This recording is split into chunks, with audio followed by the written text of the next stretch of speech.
years of excellence. Sun International Institute of Tourism and Management.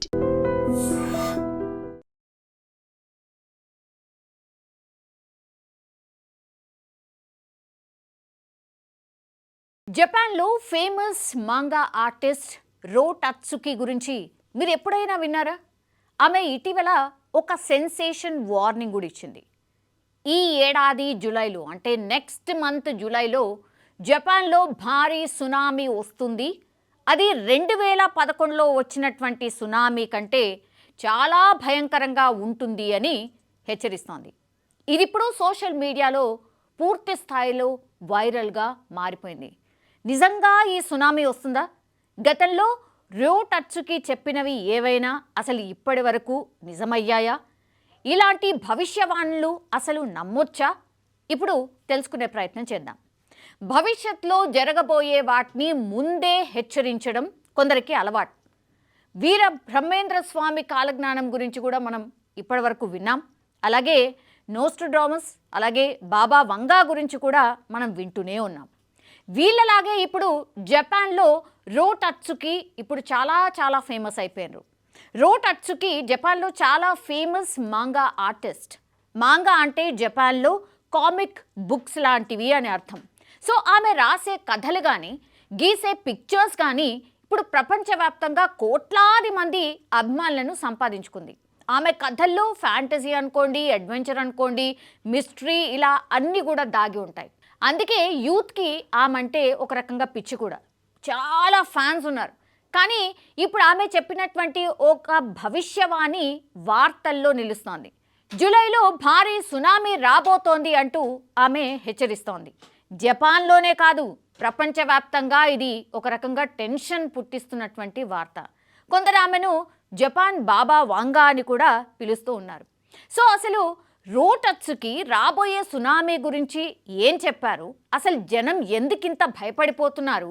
ఈ ఏడాది జూలైలో జపాన్ని ఒక భారీ సునామీ తాకుతుందని రో టత్సుకి ప్రకటించింది ఎందుకు?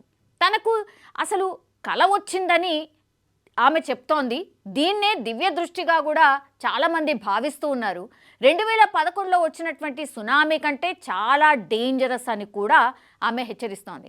సో జపాన్ తీర ప్రాంతాలను పూర్తిగా ఇది నాశనం చేసేస్తోంది. అంతేకాదు, ప్రపంచ చరిత్రలోనే రాబోయేది ఇది అతి భయంకరమైనటువంటి సునామీ అని రో టత్సుకి కుండబద్దలు కొట్టినట్టుగా చెప్తోంది. సో దీంతో జనం పూర్తిగా బెంబెలెత్తిపోతున్నారు.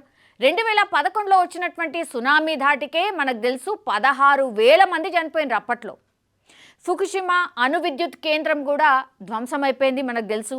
మళ్ళీ అలాంటి విపత్తు వస్తుందనే భయం ఇప్పుడు అందరిలోనూ స్టార్ట్ అయిపోయింది.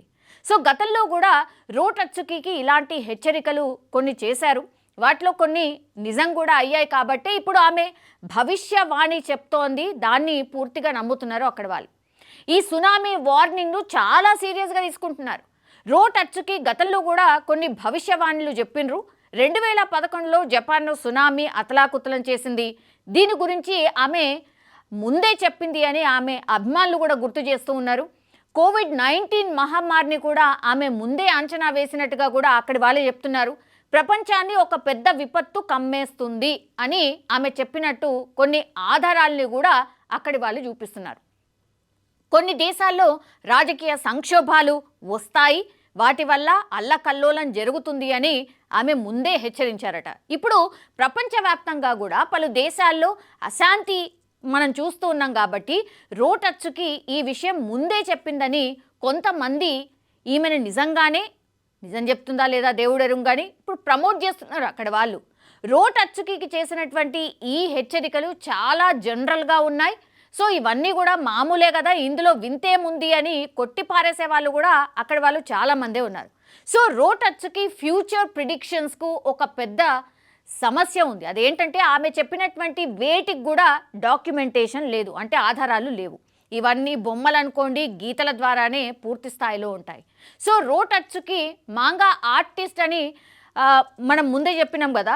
సో ఆమె తన భవిష్యత్ అంచనాలను ఇలా చిత్రాల ద్వారా వెల్లడిస్తూ ఉంటుంది అని ఆమె అభిమానులు కూడా చెప్పుకొస్తూ ఉన్నారు. సో వాటినే ఇప్పుడు సోషల్ మీడియాలో పోస్టుల ద్వారా, న్యూస్ ఆర్టికల్స్ ద్వారా ఇప్పుడు సర్క్యులేట్ చేస్తూ ఉన్నారు, గతంలో కూడా చేసున్నారు. సో వాటిలో ఏమైనా జరిగిందా అంటే ఇది ఆమె చెప్పిందే అని జనం కనెక్ట్ చేసేసుకుంటున్నారు, గతంలోనే ఆమె చెప్పింది కదా అని.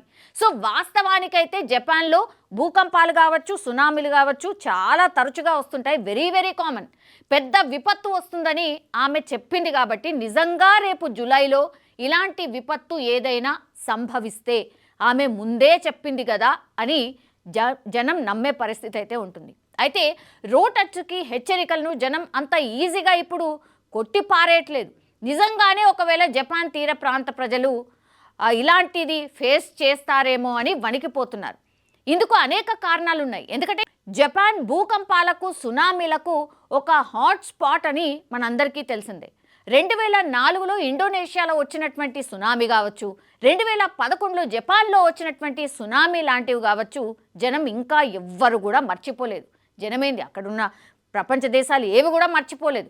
సో 2011 సునామీ ధాటికి లక్షల కోట్ల రూపాయల నష్టం కూడా వచ్చింది. జపాన్లో షింటో కావచ్చు, బౌద్ధ మతం లాంటి ఈ ఆధ్యాత్మిక నమ్మకాలు చాలా చాలా ఎక్కువగా ఉంటాయి కాబట్టి కళలు కావచ్చు, లేదంటే దివ్య దృష్టి లాంటివి కావచ్చు, కొందరు చాలా సీరియస్గా తీసుకుంటూ ఉంటారు. అందుకే రోటచ్చుకి కళలో చూసినటువంటి ఈ హెచ్చరిక కొందరు చాలా బలంగా నమ్ముతున్నారు. రోటచ్చుకి ఇప్పటికే ఫేమస్ మాంగా ఆర్టిస్ట్ కాబట్టి ఆమె మాటకు చాలా వెయిట్ ఎక్కువ అనేది కూడా చాలామంది చెప్తున్నారు.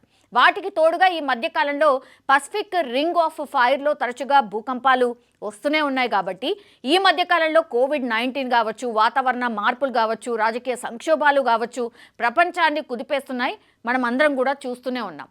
సో ఇలాంటి టైంలో జనం సహజంగానే ఇలాంటి భవిష్యవాణులు ఎక్కువగా నమ్ముతూ ఉంటారు.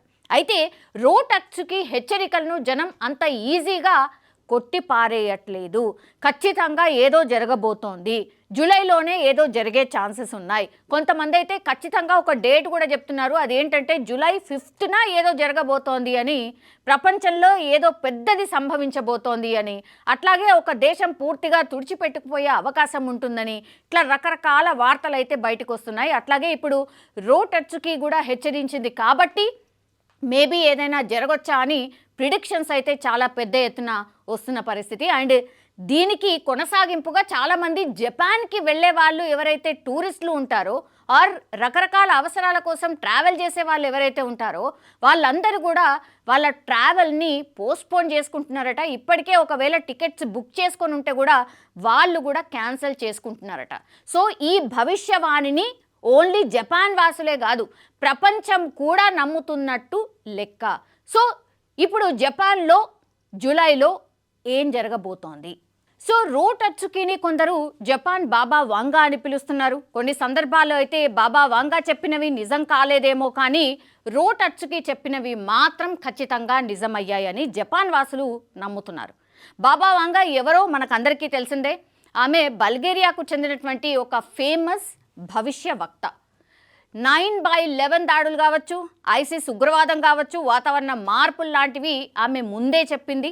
సో జనం కూడా ఆమెను బాగా పెద్ద ఎత్తున నమ్మిండ్రు. ఆమె కూడా తన కళల ద్వారా భవిష్యత్తును చూస్తానని చెప్పుకుంటూ ఉంటుంది. సో రోటచ్చుకి కూడా అంతే. సో బాబా వంగా భవిష్యవాణులు చాలా అస్పష్టంగా ఉండేవి. ఉదాహరణకు ఇప్పుడు 9/11 గురించి ఆమె attack of the steel birds అని చెప్పారు. అంటే ఉక్కు పక్షుల దాడి అనే అర్థం. ఇక్కడ ఉక్కు పక్షులు అంటే ఏమనుకోవాలి మనం? విమానాలు అని దాని అర్థం. సో ఇంకో ఫేమస్ భవిష్యవక్త నాస్ట్రాడామ్ గురించి కూడా మనం విన్నాం. ఈయన ఫ్రాన్స్కు చెందినటువంటి వ్యక్తి. అండ్ 16వ శతాబ్దంలోనే ఆయన ఫ్రెంచ్ విప్లవం కూడా చేసిండ్రు. రెండో ప్రపంచ యుద్ధం లాంటి వాటి గురించి కూడా ఆయన ముందే చెప్పారు. కానీ అతని రాతలు కూడా చాలా అస్పష్టంగా ఉండేవి. కానీ ఇప్పుడు రోటచ్చుకి అలా కాదు. బాబా వంగా కావచ్చు, నాస్ట్రాడామ్ లాగా కాకుండా ఇప్పుడు రోటచ్చుకి అంచనాలు కాస్త దగ్గరగా ఉన్నాయని చాలామంది నమ్ముతున్నారు. అండ్ అందుకే జూలై 2025 అని స్పెసిఫిక్గా ఆమె కూడా చెప్తోంది. సో ప్రపంచంలో చాలామంది ఈ భవిష్యవాణులపై అయితే తన అభిప్రాయాలు కూడా చెప్తూ ఉంటారు. కొంతమంది వీటిని బలంగా నమ్ముతూ ఉంటారు, మరికొంతమంది వీటిని పూర్తిగా కొట్టిపారేస్తూ ఉంటారు. జూలైలో సునామీ వస్తుందని సైంటిఫిక్గా ఇప్పటికైతే ఎవరు నిర్ధారించలేదు. కానీ భూకంప శాస్త్రవేత్తలు భూమి కదలికల ఆధారంగా అయితే భూకంపాలను కొంతమేర ముందనే అంచనా వేస్తూ ఉంటారు. కానీ కొన్ని నెలల ముందే వీటిని గుర్తించడం చాలా చాలా కష్టం. జపాన్లో ఏటా 1500 చిన్న చితక భూకంపాలు వస్తూ ఉంటాయి. ఎప్పుడో ఒకసారి పెద్ద పెద్ద భూకంపాలు వస్తూ ఉంటాయి. వాటి వల్ల సునామీలు సంభవిస్తూ ఉంటాయి. ఇప్పుడు జపాన్లో ఆధ్యాత్మిక నమ్మకాలు చాలా బలంగా ఉంటాయి కాబట్టి అందుకే రోట్ అచ్చుకి హెచ్చరికలను కొందరు చాలా సీరియస్గా తీసుకుంటున్నారు. రోట్ అచ్చుకి హెచ్చరికలు ఇప్పుడు జపాన్ సహా పలు దేశాలు కూడా తీవ్ర ఆందోళనకు గురి చేస్తున్నాయి.